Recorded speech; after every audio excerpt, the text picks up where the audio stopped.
Israel-Iran యుద్ధంతో పశ్చిమాసియా ప్రాంతం భగ్గుమంటోంది. ఇరాన్పై Israel చేపట్టిన ఆపరేషన్ రైజింగ్ లైన్లో భాగంగా అణు స్థావరాలతో పాటు ఇరాన్ ఆర్థిక మూలాలను దెబ్బకొట్టేలా ఐడిఎఫ్ భీకర దాడులు చేస్తోంది.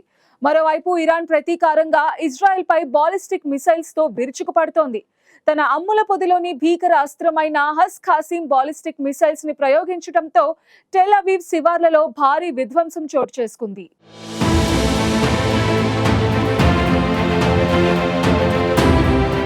ప్రస్తుతం పశ్చిమాసియాలో యుద్ధ బీభత్సం కొనసాగుతోంది. ఇరాన్, ఇజ్రాయెల్ మధ్య భీకర యుద్ధం జరుగుతోంది. ఇరువైపులా పెద్ద ఎత్తున ప్రాణ ఆస్తి నష్టం జరుగుతోంది.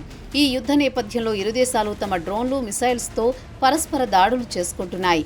ఈ నేపథ్యంలో ఇరాన్ పెద్ద ఎత్తున బాలిస్టిక్ మిసైళ్లతో దాడి చేస్తోంది.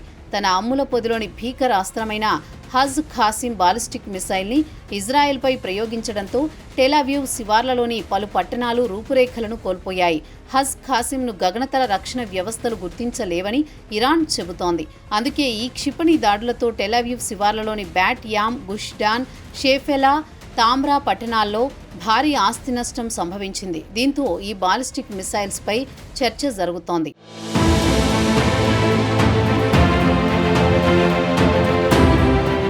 బాలిస్టిక్ క్షిపణి అనేది బాలిస్టిక్ పథకంలో ప్రయాణించి ముందుగా నిర్దేశించిన స్థలంలో ఒకటి గాని అంతకంటే ఎక్కువ గాని వార్ హెడ్లను వేయగల క్షిపణి. బాలిస్టిక్ క్షిపణిని దాని ప్రయాణంలో కొంత భాగం మాత్రమే దిశానిర్దేశం ఉంటుంది.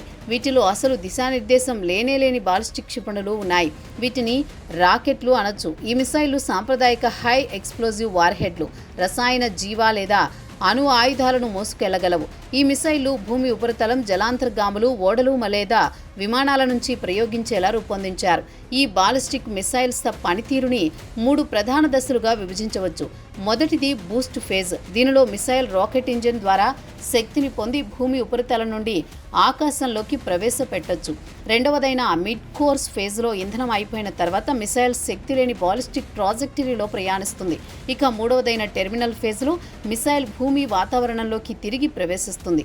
ఇక్కడ అది అధిక వేగంతో, అంటే సెకన్కు 6 నుంచి 8 కిలోమీటర్ల వేగంతో వెళ్లి లక్ష్యాన్ని ధ్వంసం చేస్తుంది. ఒక్కో వార్ హెడ్ వేరువేరు లక్ష్యాలను ఛేదించగలదు.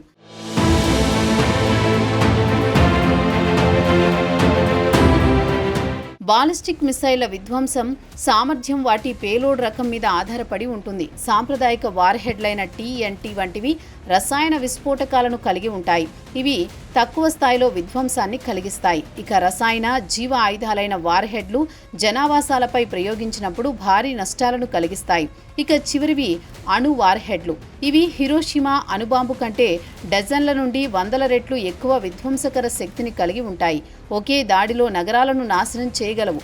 ఉదాహరణకు రష్యా RS-28 సర్మట్ ICBM-15 అణు వార్ హెడ్లను మోసుకు వెళ్లగలదు.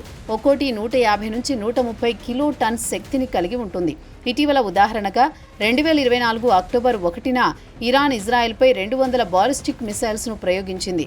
ఇవి ఫతాహ్ 1 ఖైబర్ షేకన్ మిసైళ్లతో 1400 కిలోమీటర్ల దూరం ప్రయాణించి భారీ నష్టాన్ని కలిగించాయి.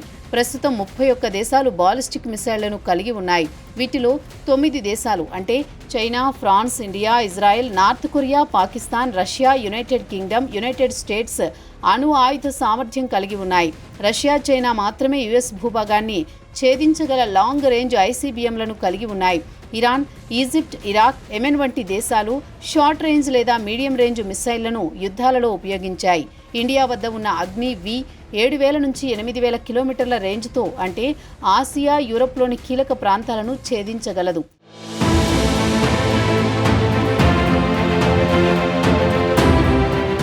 ఇదిలా ఉండగా ఇజ్రాయెల్ తమ న్యూక్లియర్ సైంటిస్టులను మట్టుబెట్టిన నేపథ్యంలో ఇరాన్ ప్రతీకార దాడికి దిగింది. ఇజ్రాయెల్లోని అతిపెద్ద సైంటిఫిక్ కమ్యూనిటీ అయిన వైజ్బన్ ఇన్స్టిట్యూట్ పై డ్రోన్ దాడులు జరిగాయి. అప్పటికే శాస్త్రవేత్తలు, వారి కుటుంబాలు బంకర్లలో ఉండడం వల్ల ఎలాంటి ప్రాణ నష్టం జరగలేదని స్థానిక అధికారులు తెలిపారు. ఇరాన్ గగనతల రక్షణ వ్యవస్థలను దాదాపు ధ్వంసం చేశామని, ఇప్పుడు ఇజ్రాయెల్ యుద్ధ విమానాలు ఆ దేశ గగనతలంలోకి ప్రవేశించగలవని IDF వాయుసేన ప్రకటించింది. ఇరాక్లోని అమెరికా స్థావరాలపై ఇరాన్ దాడులు చేయడంతో ట్రంప్ సీరియస్ అయ్యారు. మరోమారు అమెరికా సైన్యం స్థావరాలపై దాడులు జరిగితే ఇరాన్ భారీ మూల్యం చెల్లించుకోవాల్సి ఉంటుందని, టెహ్రాన్ రూపురేఖలను కోల్పోతుందని ఆయన హెచ్చరించారు. ఇజ్రాయెల్ ముప్పేట దాడులతో ఇరాన్ వెనక్కి తగ్గింది. ఇజ్రాయెల్ తమపై దాడులను ఆపితే తాము కూడా ప్రతీకార దాడులు నిలిపివేస్తామని ఇరాన్ విదేశాంగ శాఖ ప్రకటించింది. ఈ ప్రకటన వచ్చాక కూడా ఇజ్రాయెల్ నుంచి స్పందన లేకపోవడంతో ఇరాన్ తన ఆపరేషన్ సాదిక్ ప్రామిస్ 3ని కొనసాగిస్తోంది.